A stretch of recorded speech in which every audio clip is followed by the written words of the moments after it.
Katanya lagi kepada mereka, "Aku berkata kepadamu, sesungguhnya di antara orang yang hadir di sini, ada yang tidak akan mati sebelum mereka melihat bahwa kerajaan Allah telah datang dengan kuasa."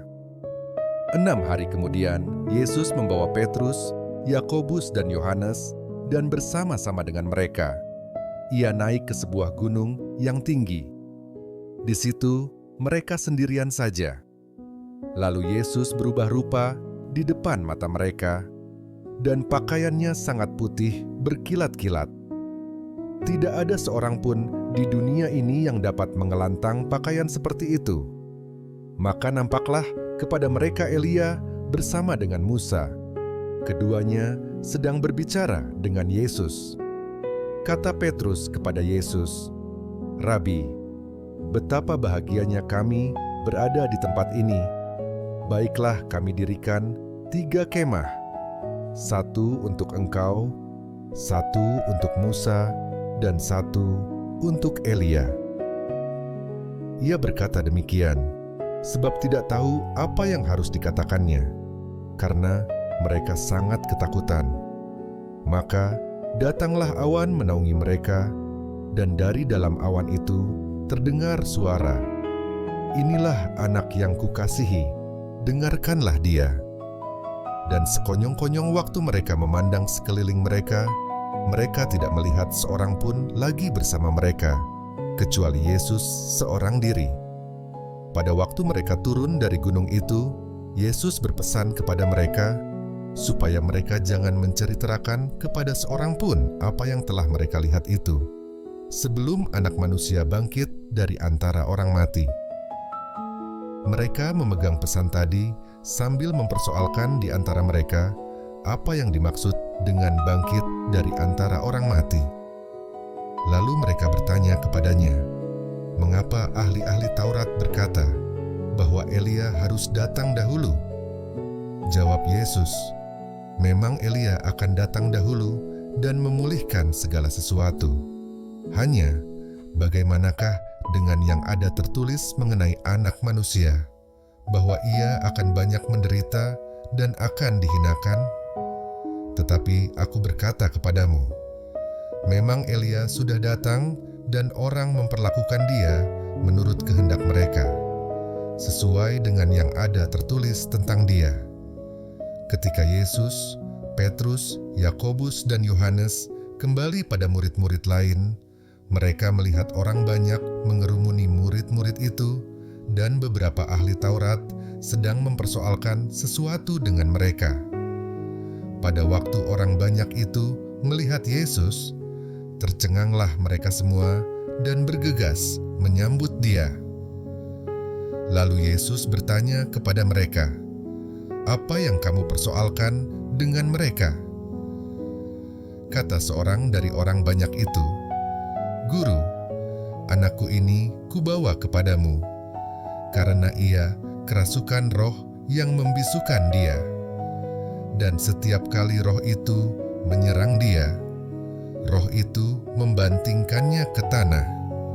Lalu mulutnya berbusa, giginya bekertakan, dan tubuhnya menjadi kejang.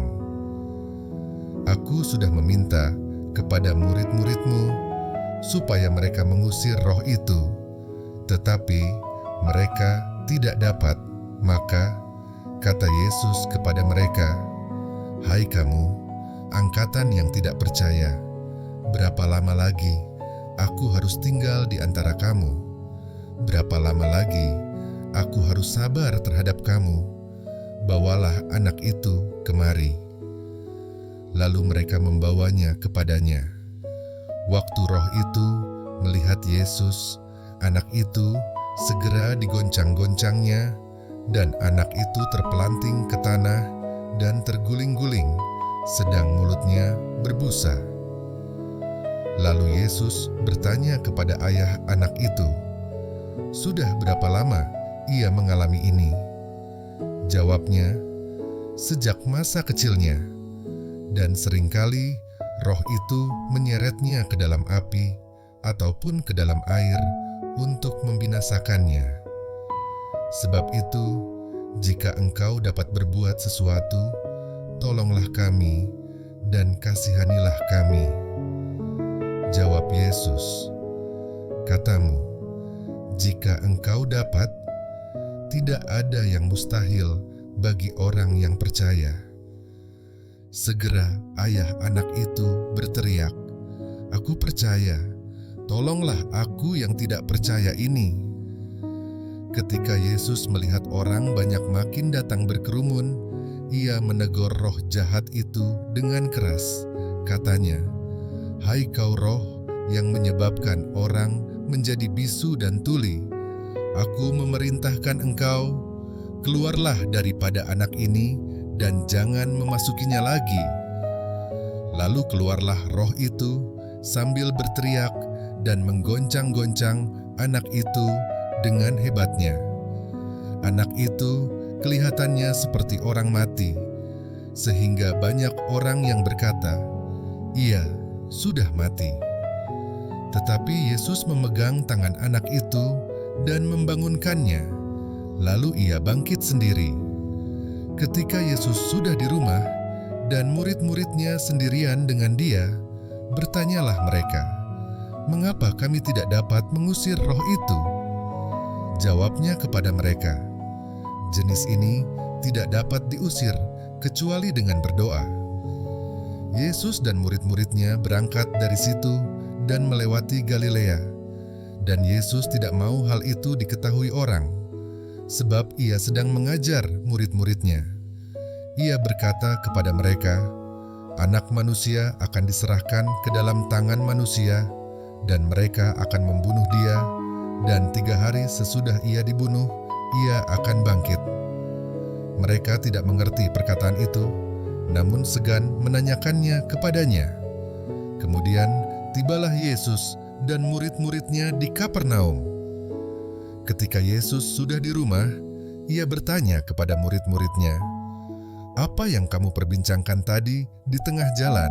Tetapi mereka diam, sebab di tengah jalan tadi mereka mempertengkarkan siapa yang terbesar di antara mereka. Lalu Yesus duduk dan memanggil ke-12 murid itu. Katanya kepada mereka, "Jika seseorang ingin menjadi yang terdahulu, hendaklah ia menjadi yang terakhir dari semuanya dan pelayan dari semuanya." Maka Yesus mengambil seorang anak kecil dan menempatkannya di tengah-tengah mereka.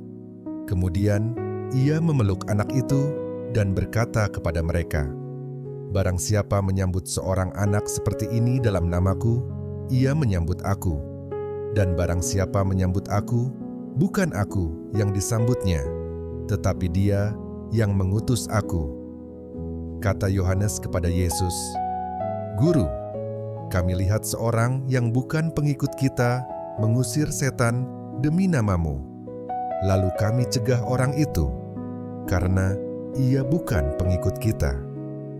Tetapi kata Yesus, "Jangan kamu cegah dia, sebab tidak seorang pun yang telah mengadakan mujizat demi namaku dapat seketika itu juga mengumpat aku. Barang siapa tidak melawan kita, ia ada di pihak kita.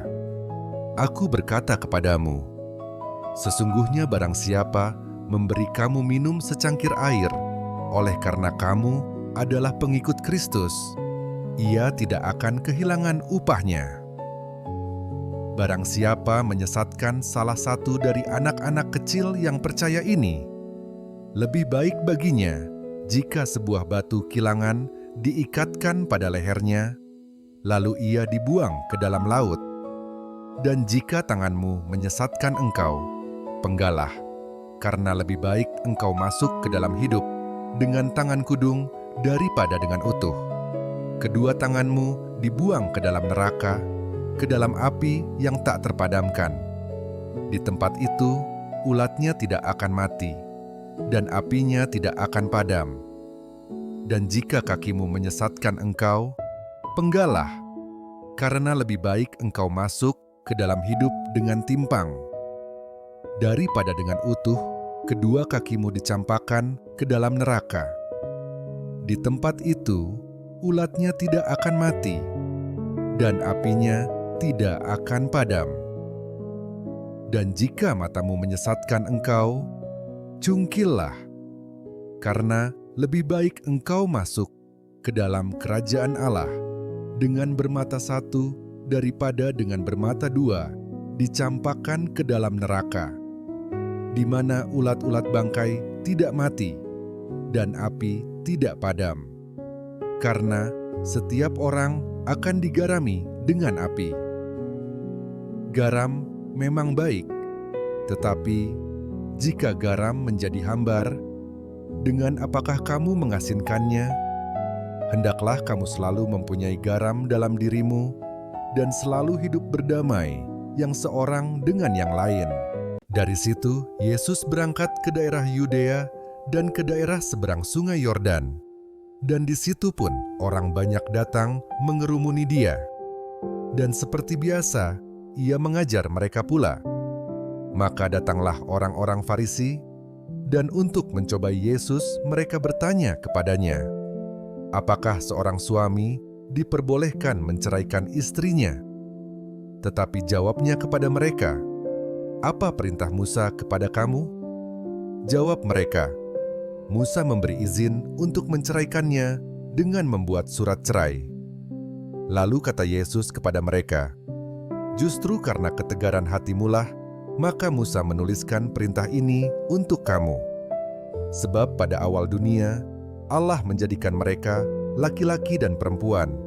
Sebab itu, laki-laki akan meninggalkan ayahnya dan ibunya dan bersatu dengan istrinya, sehingga keduanya itu menjadi satu daging. Demikianlah mereka bukan lagi dua, melainkan satu. Karena itu, apa yang telah dipersatukan Allah tidak boleh diceraikan manusia. Ketika mereka sudah di rumah, murid-murid itu bertanya pula kepada Yesus tentang hal itu. Lalu katanya kepada mereka, barang siapa menceraikan istrinya, lalu kawin dengan perempuan lain, ia hidup dalam perzinahan terhadap istrinya itu. Dan jika si istri menceraikan suaminya dan kawin dengan laki-laki lain, ia berbuat zina. Lalu orang membawa anak-anak kecil kepada Yesus supaya ia menjamah mereka. Akan tetapi murid-muridnya memarahi orang-orang itu. Ketika Yesus melihat hal itu, ia marah dan berkata kepada mereka, biarkan anak-anak itu datang kepadaku. Jangan menghalang-halangi mereka, sebab orang-orang yang seperti itulah yang empunya kerajaan Allah. Aku berkata kepadamu, sesungguhnya barang siapa tidak menyambut kerajaan Allah seperti seorang anak kecil, ia tidak akan masuk ke dalamnya.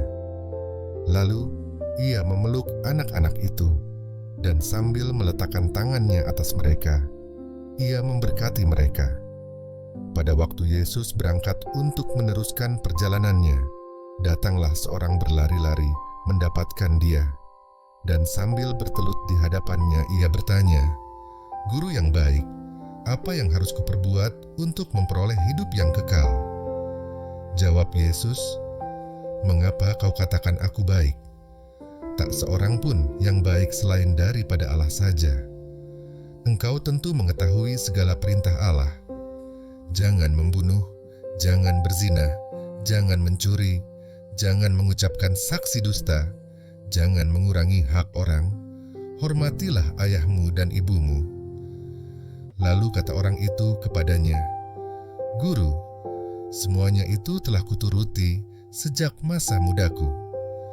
Tetapi Yesus memandang dia dan menaruh kasih kepadanya, lalu berkata kepadanya, hanya satu lagi kekuranganmu. Pergilah, jualah apa yang kau miliki, dan berikanlah itu kepada orang-orang miskin. Maka engkau akan beroleh harta di sorga. Kemudian datanglah kemari dan ikutlah aku. Mendengar perkataan itu, ia menjadi kecewa, lalu pergi dengan sedih, sebab banyak hartanya. Lalu Yesus memandang murid-muridnya di sekelilingnya dan berkata kepada mereka, alangkah sukarnya orang yang beruang masuk ke dalam kerajaan Allah. Murid-muridnya tercengang mendengar perkataannya itu.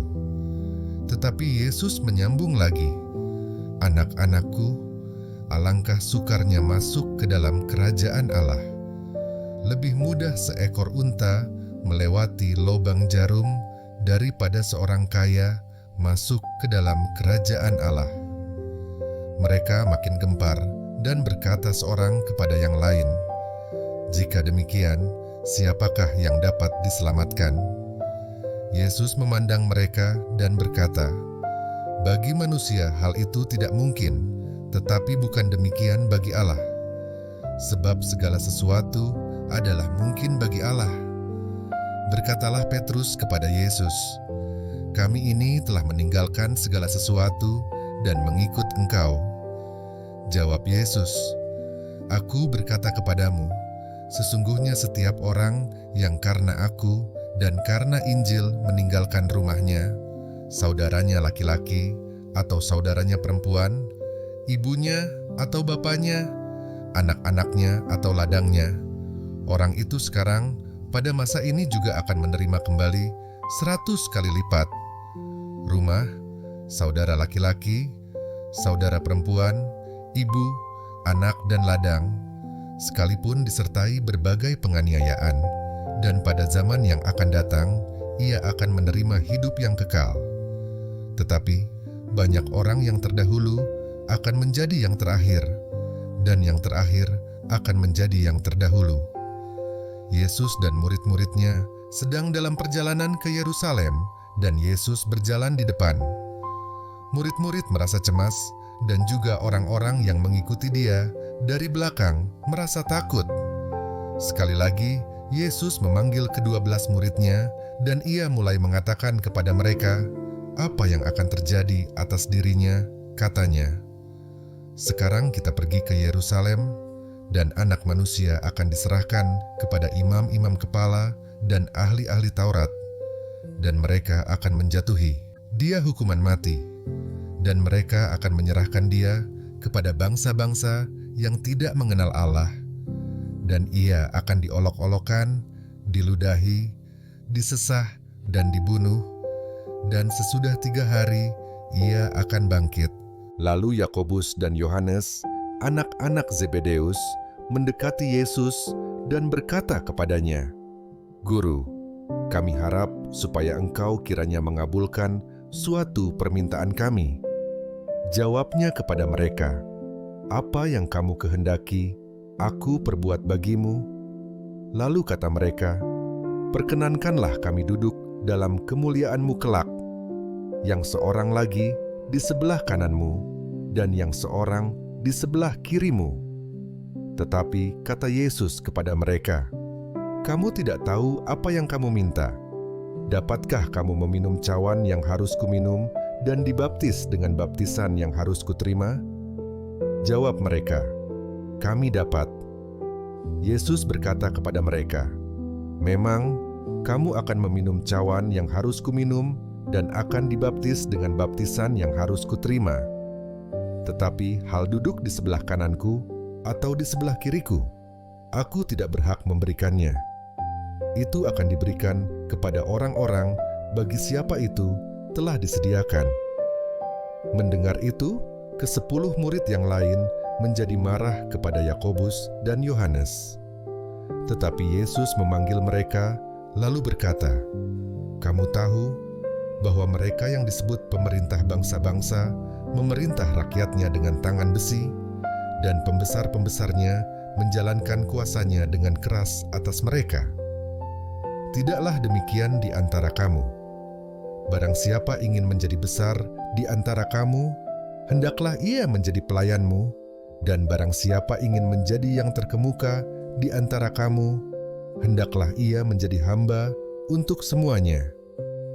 Karena Anak Manusia juga datang bukan untuk dilayani, melainkan untuk melayani dan untuk memberikan nyawanya menjadi tebusan bagi banyak orang."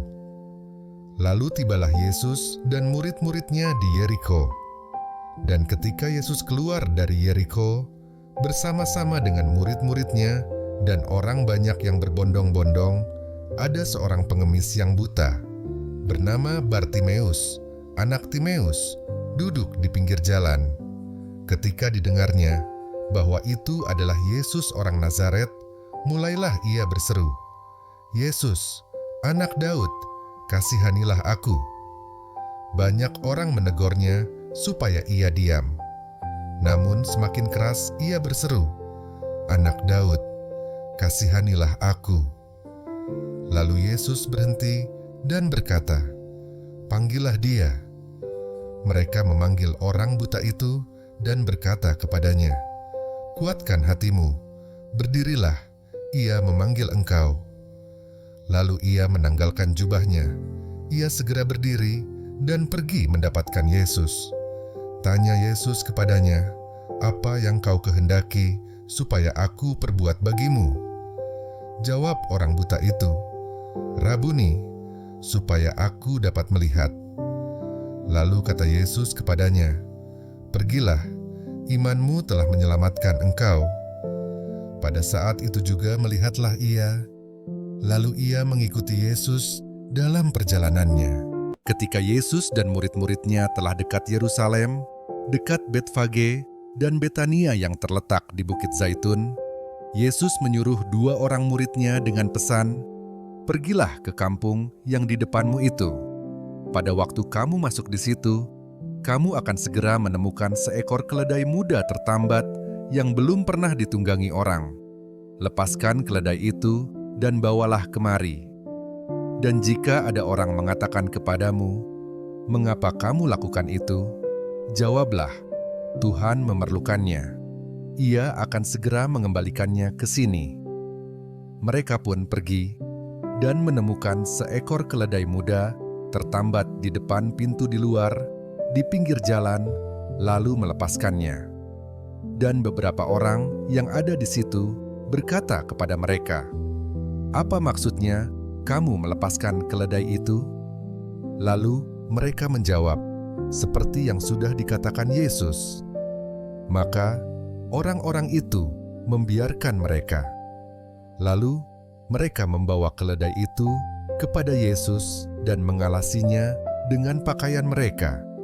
Kemudian Yesus naik ke atasnya. Banyak orang yang menghamparkan pakaiannya di jalan, ada pula yang menyebarkan ranting-ranting hijau yang mereka ambil dari ladang.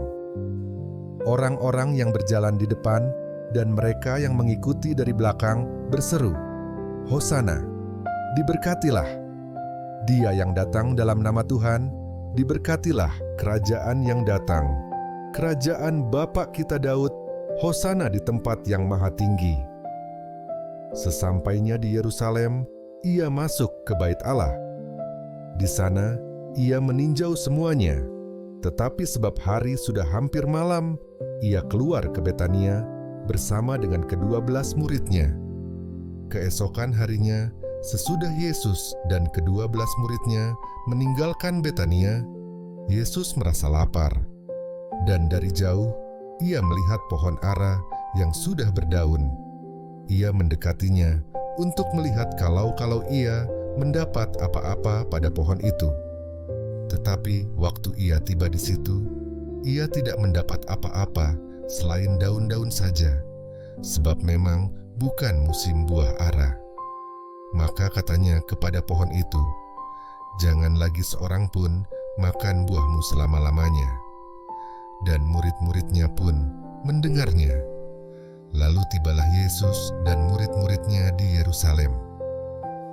Sesudah Yesus masuk ke Bait Allah, mulailah ia mengusir orang-orang yang berjual beli di halaman Bait Allah.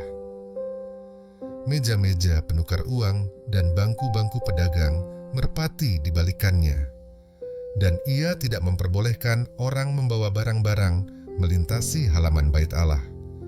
Lalu ia mengajar mereka, katanya, "Bukankah ada tertulis, 'Rumahku akan disebut rumah doa bagi segala bangsa'? Tetapi kamu ini telah menjadikannya sarang penyamun." Imam-imam kepala dan ahli-ahli Taurat mendengar tentang peristiwa itu, dan mereka berusaha untuk membinasakan dia, sebab mereka takut kepadanya, melihat seluruh orang banyak takjub akan pengajarannya. Menjelang malam, mereka keluar lagi dari kota. Pagi-pagi, Ketika Yesus dan murid-muridnya lewat, mereka melihat pohon ara tadi sudah kering sampai ke akar-akarnya. Maka teringatlah Petrus akan apa yang telah terjadi. Lalu ia berkata kepada Yesus, "Rabi, lihatlah, pohon ara yang kau kutuk itu sudah kering." Yesus menjawab mereka, "Percayalah kepada Allah. Aku berkata kepadamu, sesungguhnya barang siapa berkata kepada gunung ini, 'Beranjaklah dan tercampaklah ke dalam laut,' asal tidak bimbang hatinya, tetapi percaya bahwa apa yang dikatakannya itu akan terjadi, maka hal itu akan terjadi baginya. Karena itu, aku berkata kepadamu, apa saja yang kamu minta dan doakan, percayalah bahwa kamu telah menerimanya, maka hal itu akan diberikan kepadamu.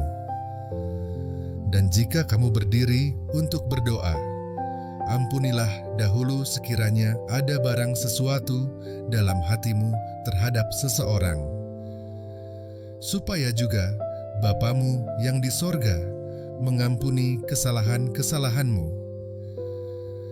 Tetapi jika kamu tidak mengampuni, maka Bapamu yang di sorga juga tidak akan mengampuni kesalahan-kesalahanmu." Lalu Yesus dan murid-muridnya tiba pula di Yerusalem. Ketika Yesus berjalan di halaman Bait Allah, datanglah kepadanya imam-imam kepala, ahli-ahli Taurat dan tua-tua, dan bertanya kepadanya, "Dengan kuasa manakah engkau melakukan hal-hal itu? Dan siapakah yang memberikan kuasa itu kepadamu, sehingga engkau melakukan hal-hal itu?" Jawab Yesus kepada mereka, "Aku akan mengajukan satu pertanyaan kepadamu. Berikanlah aku jawabnya, maka aku akan mengatakan kepadamu dengan kuasa manakah aku melakukan hal-hal itu. Baptisan Yohanes itu dari sorga atau dari manusia? Berikanlah aku jawabnya." Mereka memperbincangkannya di antara mereka dan berkata, "Jikalau kita katakan dari sorga, ia akan berkata, 'Kalau begitu, mengapakah kamu tidak percaya kepadanya?' Tetapi, masakan kita katakan dari manusia?" Sebab mereka takut kepada orang banyak, karena semua orang menganggap bahwa Yohanes betul-betul seorang nabi. Lalu mereka menjawab Yesus, "Kami tidak tahu." Maka kata Yesus kepada mereka, "Jika demikian, aku juga tidak mengatakan kepadamu dengan kuasa manakah aku melakukan hal-hal itu." Lalu Yesus mulai berbicara kepada mereka dalam perumpamaan. Adalah seorang membuka kebun anggur dan menanam pagar sekelilingnya. Ia menggali lubang tempat memeras anggur dan mendirikan menara jaga. Kemudian ia menyewakan kebun itu kepada penggarap-penggarap, lalu berangkat ke negeri lain. Dan ketika sudah tiba musimnya, ia menyuruh seorang hamba kepada penggarap-penggarap itu untuk menerima sebagian dari hasil kebun itu dari mereka. Tetapi mereka menangkap hamba itu dan memukulnya, lalu menyuruhnya pergi dengan tangan hampa. Kemudian ia menyuruh pula seorang hamba lain kepada mereka. Orang ini mereka pukul sampai luka kepalanya, dan sangat mereka permalukan. Lalu ia menyuruh seorang hamba lain lagi, dan orang ini mereka bunuh. Dan banyak lagi yang lain, ada yang mereka pukul, dan ada yang mereka bunuh. Sekarang tinggal hanya satu orang anaknya yang kekasih. Akhirnya ia menyuruh dia kepada mereka. Katanya, "Anakku akan mereka segani." Tetapi penggarap-penggarap itu berkata seorang kepada yang lain, "Ia adalah ahli waris. Mari kita bunuh dia, maka warisan ini menjadi milik kita." Mereka menangkapnya dan membunuhnya, lalu melemparkannya keluar kebun anggur itu. Sekarang apa yang akan dilakukan oleh tuan kebun anggur itu? Ia akan datang dan membinasakan penggarap-penggarap itu, lalu mempercayakan kebun anggur itu kepada orang-orang lain. Tidak pernahkah kamu membaca nas ini? Batu yang dibuang oleh tukang-tukang bangunan telah menjadi batu penjuru. Hal itu terjadi dari pihak Tuhan, suatu perbuatan ajaib di mata kita. Lalu mereka berusaha untuk menangkap Yesus, karena mereka tahu bahwa merekalah yang dimaksudkannya dengan perumpamaan itu. Tetapi mereka takut kepada orang banyak, jadi mereka pergi dan membiarkan dia. Kemudian disuruh beberapa orang Farisi dan Herodian kepada Yesus untuk menjerat dia dengan suatu pertanyaan. Orang-orang itu datang dan berkata kepadanya, "Guru, kami tahu engkau adalah seorang yang jujur, dan engkau tidak takut kepada siapapun juga, sebab engkau tidak mencari muka, melainkan dengan jujur mengajar jalan Allah dengan segala kejujuran. Apakah diperbolehkan membayar pajak kepada kaisar atau tidak? Haruskah kami bayar atau tidak?" Tetapi Yesus mengetahui kemunafikan mereka, lalu berkata kepada mereka, "Mengapa kamu mencobai aku? Bawalah kemari suatu dinar, supaya kulihat." Lalu mereka bawa. Maka ia bertanya kepada mereka, "Gambar dan tulisan siapakah ini?" Jawab mereka, "Gambar dan tulisan Kaisar." Lalu kata Yesus kepada mereka, "Berikanlah kepada Kaisar apa yang wajib kamu berikan kepada Kaisar, dan kepada Allah apa yang wajib kamu berikan kepada Allah." Mereka sangat heran mendengar dia.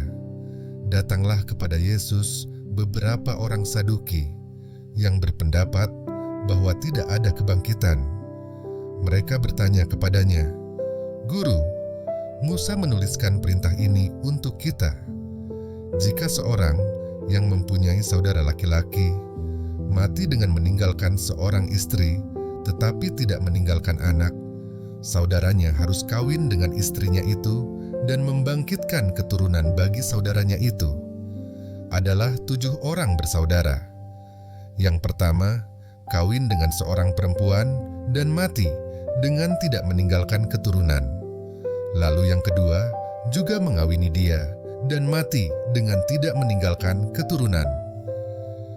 Demikian juga dengan yang ketiga, dan begitulah seterusnya. Ketujuhnya tidak meninggalkan keturunan. Dan akhirnya, sesudah mereka semua, perempuan itu pun mati.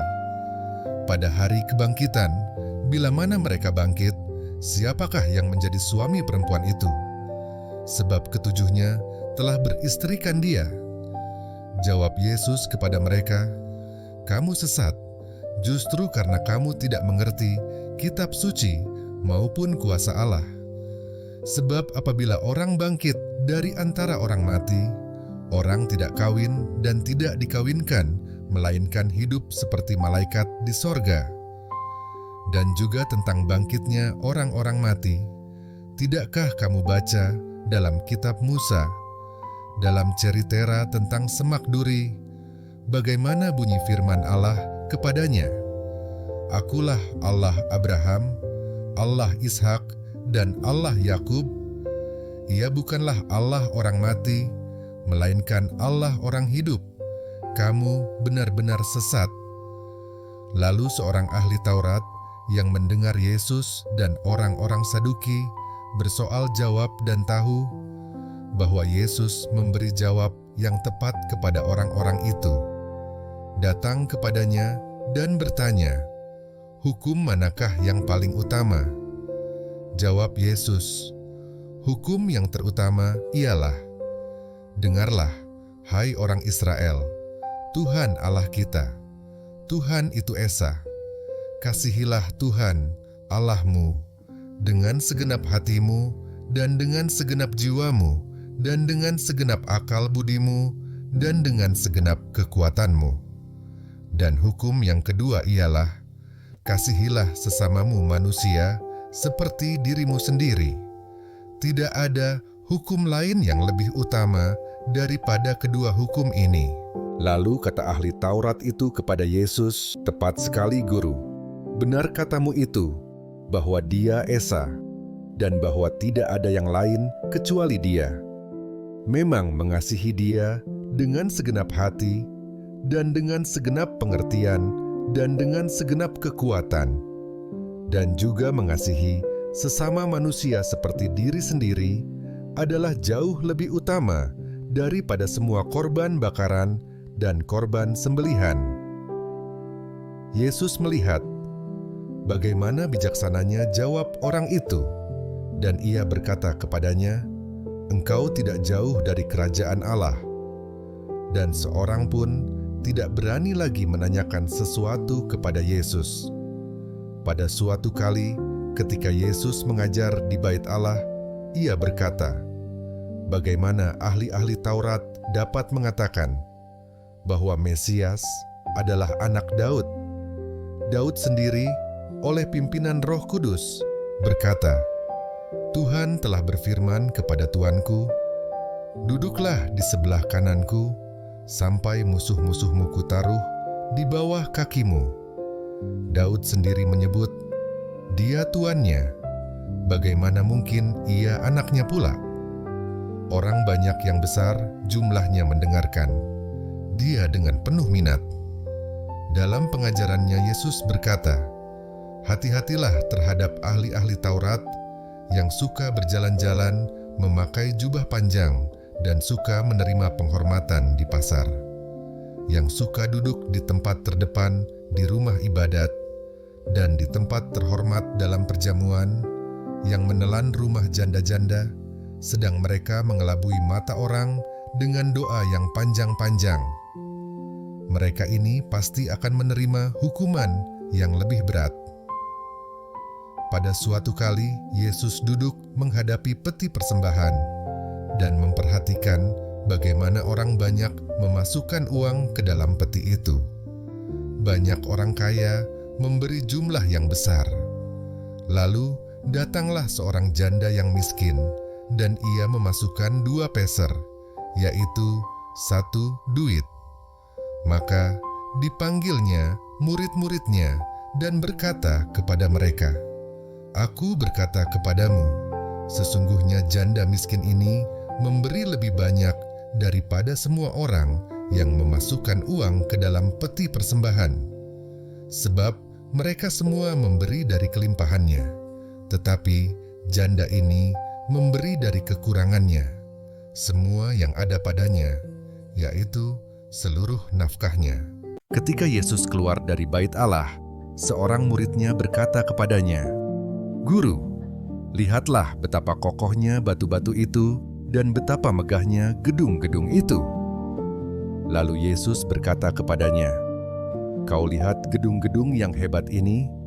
Tidak satu batu pun akan dibiarkan terletak di atas batu yang lain, semuanya akan diruntuhkan."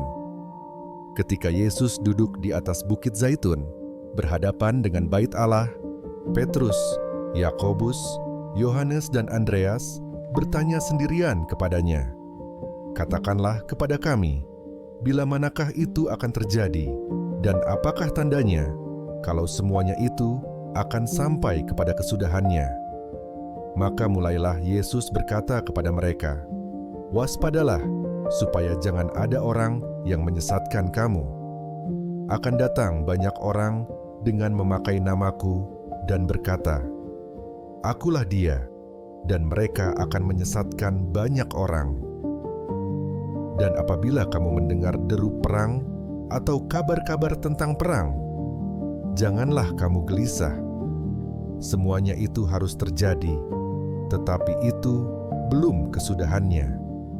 Sebab bangsa akan bangkit melawan bangsa dan kerajaan melawan kerajaan.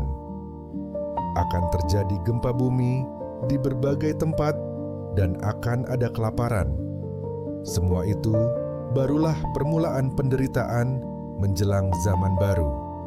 Tetapi kamu ini, hati-hatilah, kamu akan diserahkan kepada majelis agama, dan kamu akan dipukul di rumah ibadat, dan kamu akan dihadapkan ke muka penguasa-penguasa dan raja-raja, karena aku sebagai kesaksian bagi mereka. Tetapi Injil harus diberitakan dahulu kepada semua bangsa. Dan jika kamu digiring dan diserahkan, janganlah kamu khawatir akan apa yang harus kamu katakan. Tetapi katakanlah apa yang dikaruniakan kepadamu pada saat itu juga. Sebab bukan kamu yang berkata-kata, melainkan Roh Kudus. Seorang saudara akan menyerahkan saudaranya untuk dibunuh. Demikian juga seorang ayah terhadap anaknya, dan anak-anak akan memberontak terhadap orang tuanya dan akan membunuh mereka. Kamu akan dibenci semua orang oleh karena namaku. Tetapi orang yang bertahan sampai pada kesudahannya, ia akan selamat. Apabila kamu melihat pembinasa keji berdiri di tempat yang tidak sepatutnya, para pembaca hendaklah memperhatikannya. Maka orang-orang yang di Yudea haruslah melarikan diri ke pegunungan. Orang yang sedang di peranginan di atas rumah, janganlah ia turun dan masuk untuk mengambil sesuatu dari rumahnya. Dan orang yang sedang di ladang, janganlah ia kembali untuk mengambil pakaiannya. Celakalah ibu-ibu yang sedang hamil atau yang menyusukan bayi pada masa itu.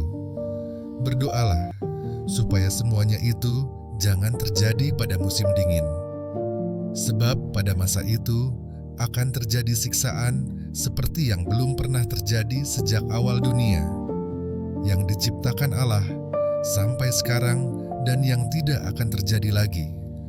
Dan sekiranya Tuhan tidak mempersingkat waktunya, maka dari segala yang hidup tidak akan ada yang selamat. Akan tetapi, oleh karena orang-orang pilihan yang telah dipilihnya, Tuhan mempersingkat waktunya.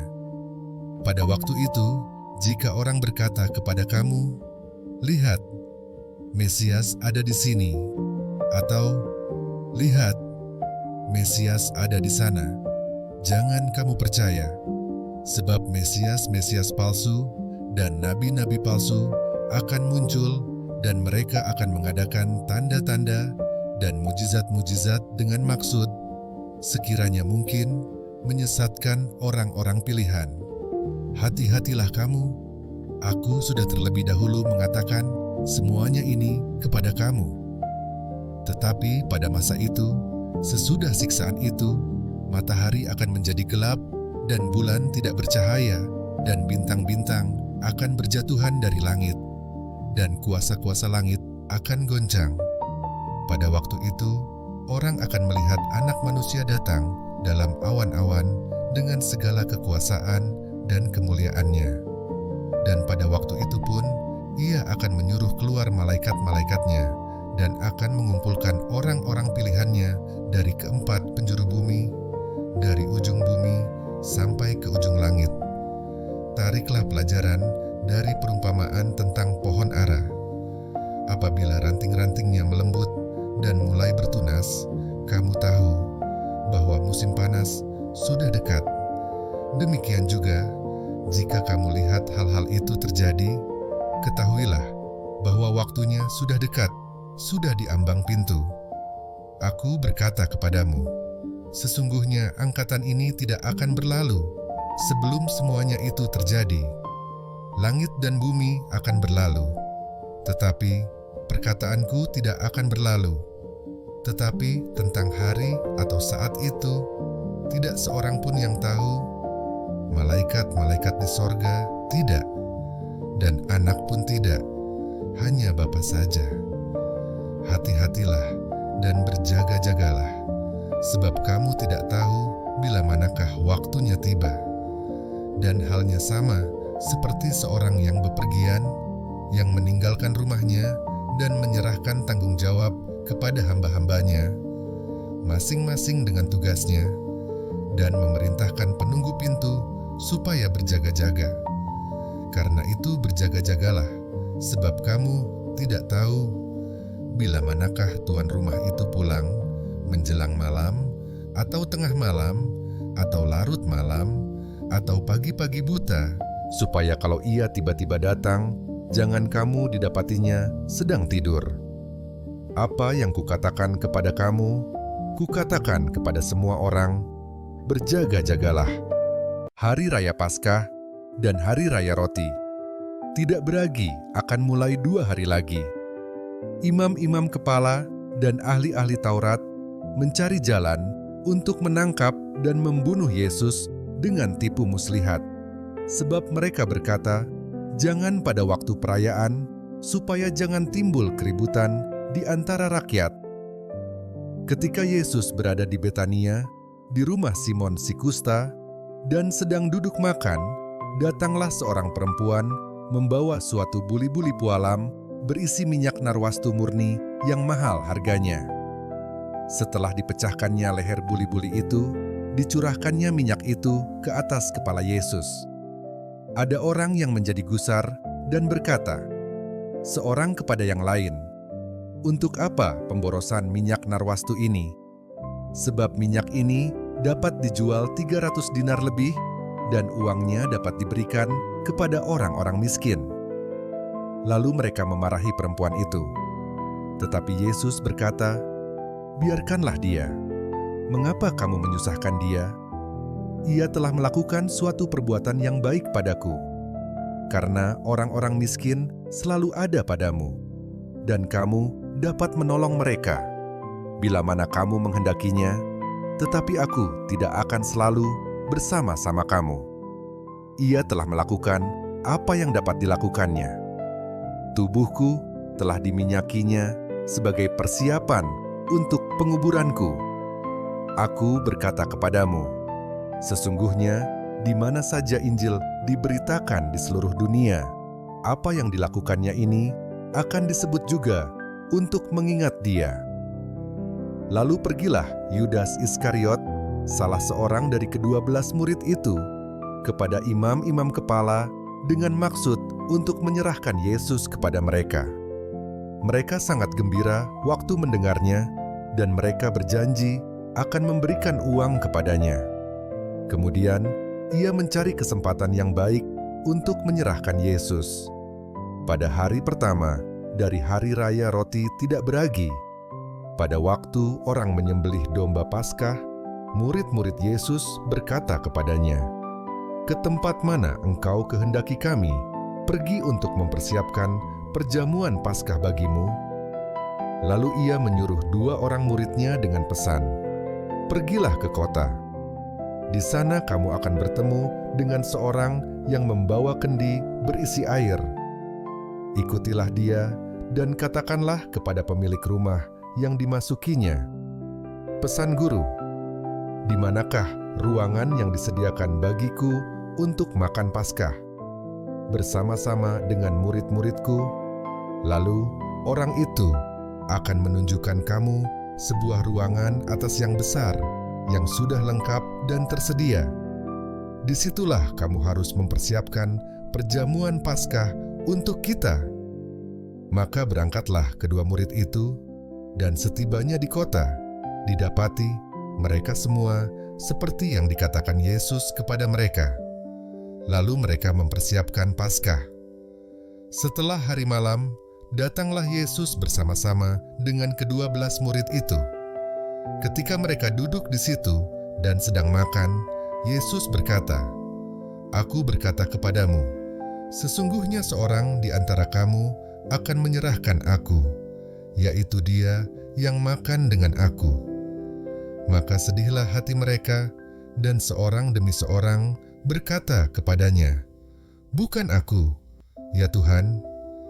Ia menjawab, "Orang itu ialah salah seorang dari kamu yang 12 ini, dia yang mencelupkan roti ke dalam satu pinggan dengan aku. Anak manusia memang akan pergi sesuai dengan yang ada tertulis tentang dia. Akan tetapi, celakalah orang yang olehnya anak manusia itu diserahkan. Adalah lebih baik bagi orang itu sekiranya ia tidak dilahirkan." Dan ketika Yesus dan murid-muridnya sedang makan, Yesus mengambil roti, mengucap berkat, memecah-mecahkannya, lalu memberikannya kepada mereka dan berkata, "Ambillah, inilah tubuhku." Sesudah itu, ia mengambil cawan, mengucap syukur, lalu memberikannya kepada mereka, dan mereka semuanya minum dari cawan itu. Dan ia berkata kepada mereka, "Inilah darahku, darah perjanjian yang ditumpahkan bagi banyak orang. Aku berkata kepadamu, sesungguhnya aku tidak akan minum lagi hasil pokok anggur sampai pada hari aku meminumnya, yaitu yang baru dalam kerajaan Allah." Sesudah mereka menyanyikan nyanyian pujian, pergilah mereka ke Bukit Zaitun.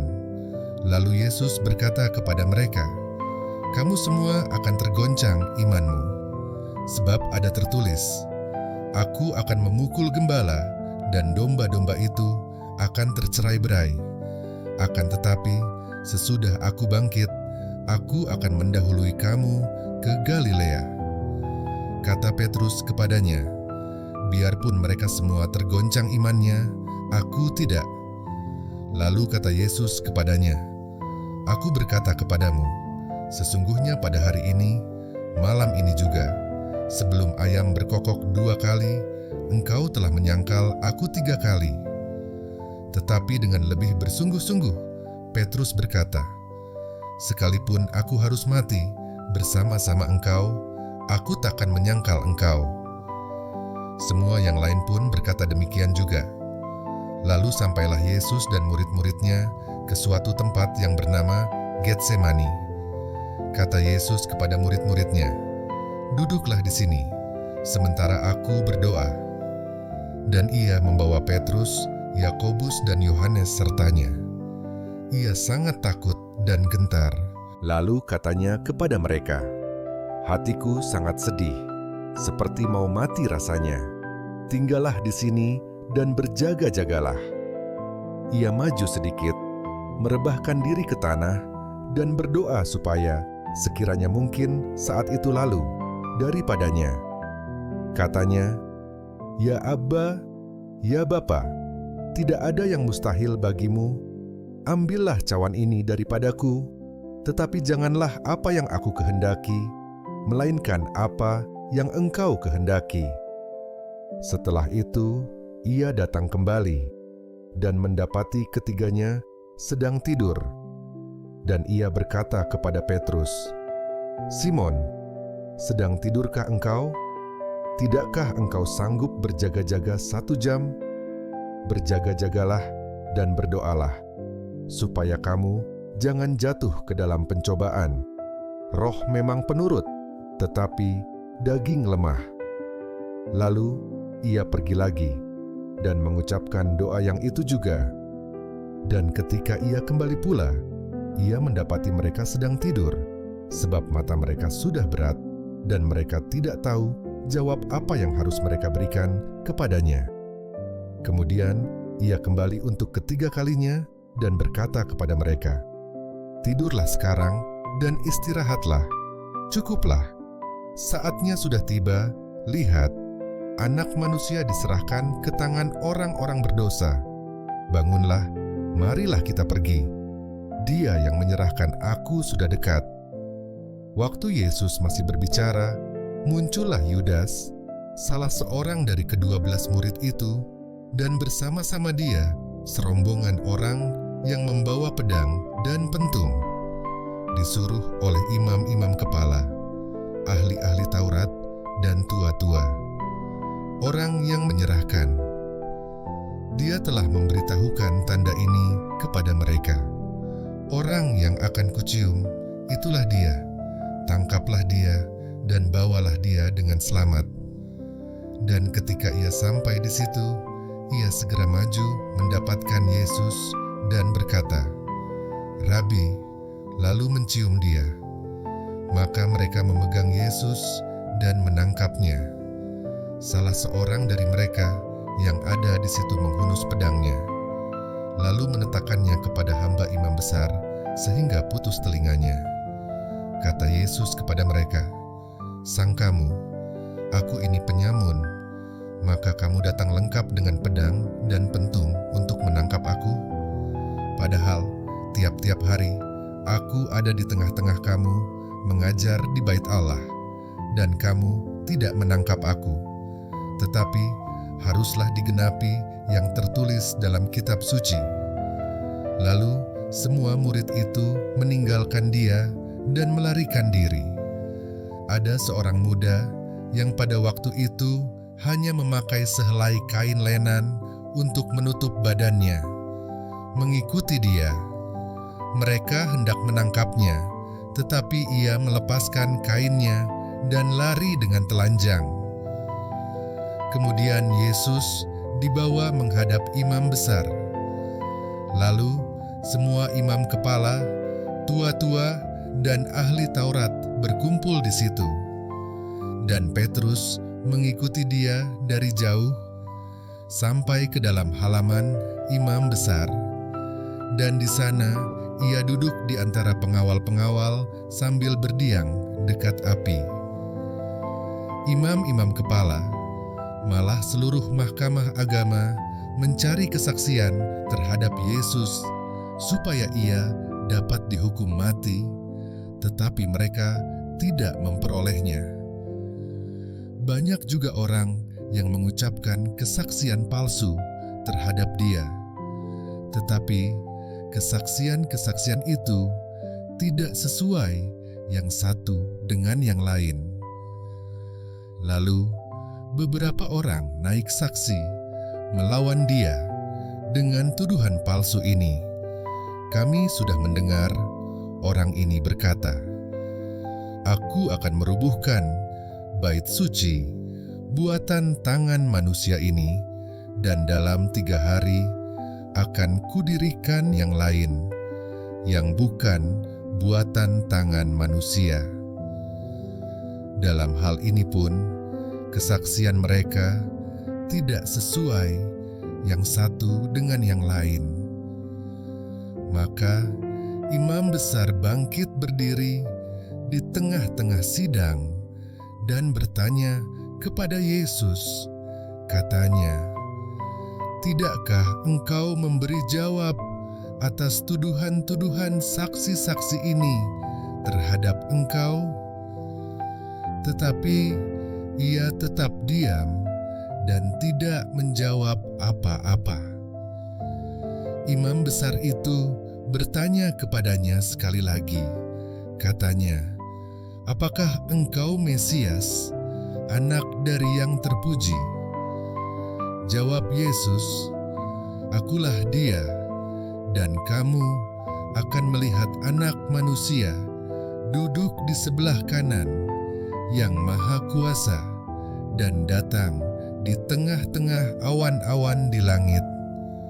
Maka imam besar itu mengoyakkan pakaiannya dan berkata, "Untuk apa kita perlu saksi lagi? Kamu sudah mendengar hujatnya terhadap Allah. Bagaimana pendapat kamu?"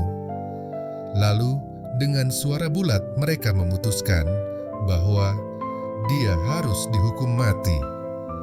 Lalu mulailah beberapa orang meludahi dia dan menutupi mukanya dan meninjunya sambil berkata kepadanya, "Hai Nabi, cobalah terka." Malah para pengawal pun memukul dia. Pada waktu itu, Petrus masih ada di bawah, di halaman. Lalu datanglah seorang hamba perempuan imam besar, dan ketika perempuan itu melihat Petrus sedang berdiam, ia menatap mukanya dan berkata, "Engkau juga selalu bersama-sama dengan Yesus, orang Nazaret itu." Tetapi ia menyangkalnya dan berkata, "Aku tidak tahu dan tidak mengerti apa yang engkau maksud." Lalu ia pergi ke serambi muka dan berkokoklah ayam. Ketika hamba perempuan itu melihat Petrus lagi, berkatalah ia pula kepada orang-orang yang ada di situ, "Orang ini adalah salah seorang dari mereka." Tetapi Petrus menyangkalnya pula. Tidak lama kemudian, Orang-orang yang ada di situ berkata juga kepada Petrus, "Engkau ini pasti salah seorang dari mereka. Apalagi engkau seorang Galilea." Maka mulailah Petrus mengutuk dan bersumpah, "Aku tidak kenal orang yang kamu sebut-sebut ini."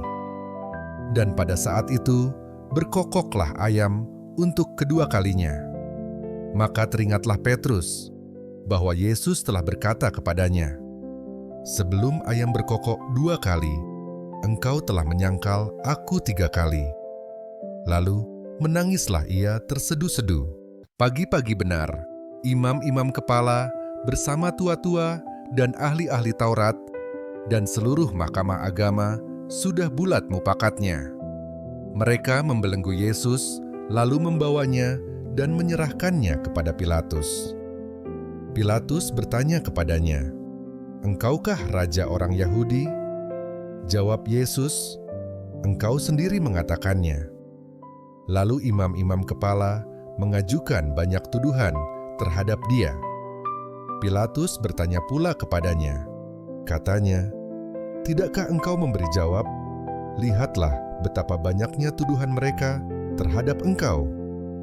Tetapi Yesus sama sekali tidak menjawab lagi, sehingga Pilatus merasa heran. Telah menjadi kebiasaan untuk membebaskan satu orang hukuman pada tiap-tiap hari raya itu menurut permintaan orang banyak. Dan pada waktu itu adalah seorang yang bernama Barabas sedang dipenjarakan bersama beberapa orang pemberontak lainnya. Mereka telah melakukan pembunuhan dalam pemberontakan. Maka datanglah orang banyak dan meminta supaya sekarang kebiasaan itu diikuti juga. Pilatus menjawab mereka dan bertanya, "Apakah kamu menghendaki supaya kubebaskan raja orang Yahudi ini?" Ia memang mengetahui bahwa imam-imam kepala telah menyerahkan Yesus karena dengki. Tetapi imam-imam kepala menghasut orang banyak untuk meminta supaya Barabaslah yang dibebaskannya bagi mereka.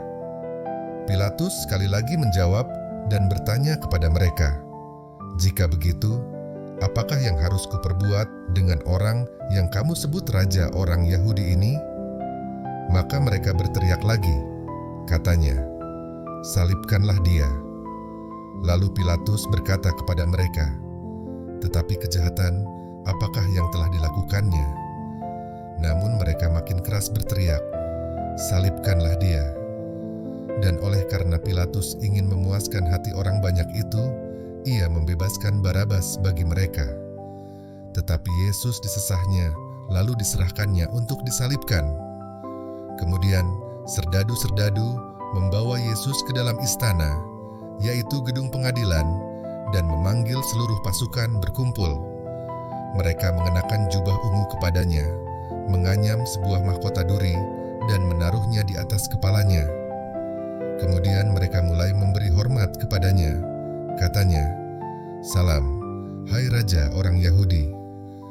Mereka memukul kepalanya dengan buluh dan meludahinya dan berlutut menyembahnya.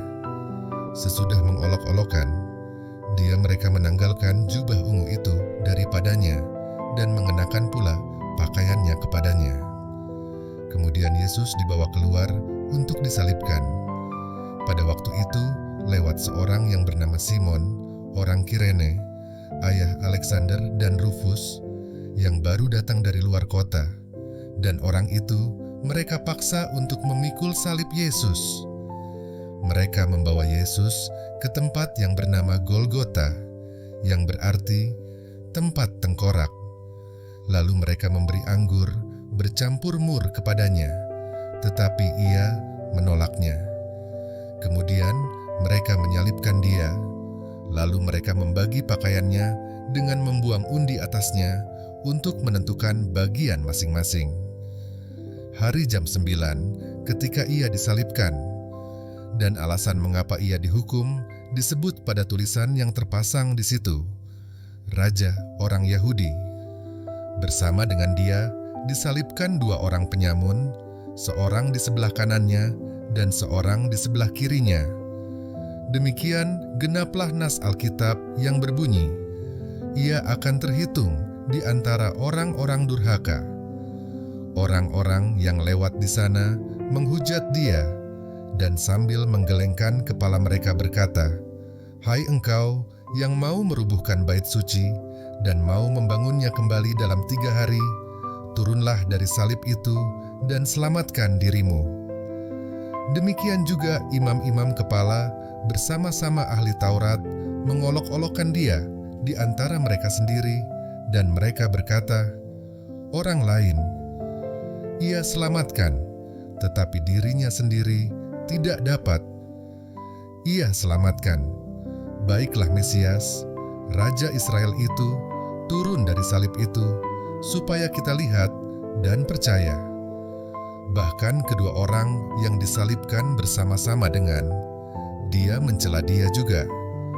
Pada jam 12, kegelapan meliputi seluruh daerah itu dan berlangsung sampai jam 3. Dan pada jam 3, berserulah Yesus dengan suara nyaring, "Eloi, Eloi, lama sabachthani," yang berarti, "Allahku, Allahku, mengapa engkau meninggalkan aku?" Mendengar itu, beberapa orang yang berdiri di situ berkata, "Lihat, ia memanggil Elia." Maka datanglah seorang dengan bunga karang, mencelupkannya ke dalam anggur asam, lalu mencucukkannya pada sebatang buluh, dan memberi Yesus minum, serta berkata, "Baiklah, kita tunggu dan melihat apakah Elia datang untuk menurunkan dia." Lalu berserulah Yesus dengan suara nyaring dan menyerahkan nyawanya. Ketika itu, tabir bait suci terbelah 2 dari atas sampai ke bawah. Waktu kepala pasukan yang berdiri berhadapan dengan dia melihat matinya demikian, berkatalah ia, "Sungguh, orang ini adalah anak Allah." Ada juga beberapa perempuan yang melihat dari jauh, di antaranya Maria Magdalena, Maria ibu Yakobus muda dan Yoses, serta Salome. Mereka semuanya telah mengikut Yesus dan melayaninya waktu ia di Galilea. Dan ada juga di situ banyak perempuan lain yang telah datang ke Yerusalem bersama-sama dengan Yesus. Sementara itu hari mulai malam, dan hari itu adalah hari persiapan, yaitu hari menjelang Sabat. Karena itu Yusuf, orang Arimatea, seorang anggota majelis besar yang terkemuka, yang juga menanti-nantikan kerajaan Allah, memberanikan diri menghadap Pilatus dan meminta mayat Yesus. Pilatus heran waktu mendengar bahwa Yesus sudah mati. Maka ia memanggil kepala pasukan dan bertanya kepadanya, apakah Yesus sudah mati. Sesudah didengarnya keterangan kepala pasukan, ia berkenan memberikan mayat itu kepada Yusuf. Yusuf pun membeli kain lenan, kemudian ia menurunkan mayat Yesus dari salib dan mengapaninya dengan kain lenan itu. Lalu ia membaringkan dia di dalam kubur yang digali di dalam bukit batu.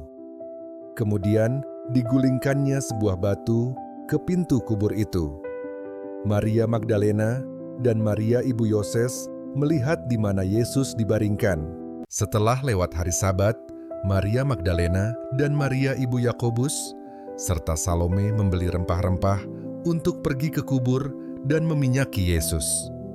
Dan pagi-pagi, benar pada hari pertama minggu itu, setelah matahari terbit, pergilah mereka ke kubur. Mereka berkata seorang kepada yang lain, "Siapa yang akan menggulingkan batu itu bagi kita dari pintu kubur?" Tetapi ketika mereka melihat dari dekat, tampaklah batu yang memang sangat besar itu sudah terguling. Lalu mereka masuk ke dalam kubur, dan mereka melihat seorang muda yang memakai jubah putih duduk di sebelah kanan.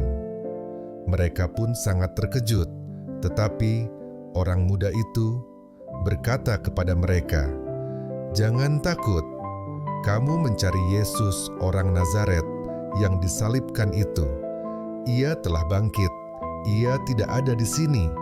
Lihat, inilah tempat mereka membaringkan dia. Tetapi sekarang pergilah, katakanlah kepada murid-muridnya dan kepada Petrus, ia mendahului kamu ke Galilea. Di sana kamu akan melihat dia, seperti yang sudah dikatakannya kepada kamu." Lalu mereka keluar dan lari meninggalkan kubur itu, sebab gentar dan dahsyat menimpa mereka. Mereka tidak mengatakan apa-apa kepada siapapun juga karena takut. Dengan singkat, mereka sampaikan semua pesan itu kepada Petrus dan teman-temannya. Sesudah itu, Yesus sendiri dengan perantaraan murid-muridnya memberitakan dari timur ke barat berita yang kudus dan tak terbinasakan tentang keselamatan yang kekal itu. Setelah Yesus bangkit pagi-pagi pada hari pertama minggu itu, ia mula-mula menampakkan dirinya kepada Maria Magdalena. Daripadanya Yesus pernah mengusir 7 setan. Lalu perempuan itu pergi memberitahukannya kepada mereka yang selalu mengiringi Yesus dan yang pada waktu itu sedang berkabung dan menangis. Tetapi ketika mereka mendengar bahwa Yesus hidup dan telah dilihat olehnya, mereka tidak percaya. Sesudah itu, ia menampakkan diri dalam rupa yang lain kepada 2 orang dari mereka, ketika keduanya dalam perjalanan keluar kota. Lalu kembalilah mereka dan memberitahukannya kepada teman-teman yang lain, tetapi kepada mereka pun teman-teman itu tidak percaya.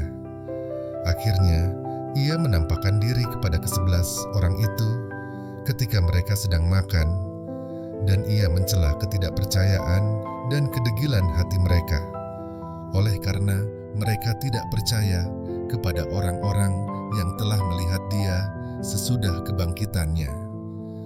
Lalu, ia berkata kepada mereka, "Pergilah ke seluruh dunia, beritakanlah Injil kepada segala makhluk. Siapa yang percaya dan dibaptis akan diselamatkan, tetapi siapa yang tidak percaya akan dihukum. Tanda-tanda ini akan menyertai orang-orang yang percaya. Mereka akan mengusir setan-setan demi namaku. Mereka akan berbicara dalam bahasa-bahasa yang baru bagi mereka. Mereka akan memegang ular, dan sekalipun mereka minum racun maut, mereka tidak akan mendapat celaka. Mereka akan meletakkan tangannya atas orang sakit, dan orang itu akan sembuh." Sesudah Tuhan Yesus berbicara demikian kepada mereka, terangkatlah ia ke sorga, lalu duduk di sebelah kanan Allah.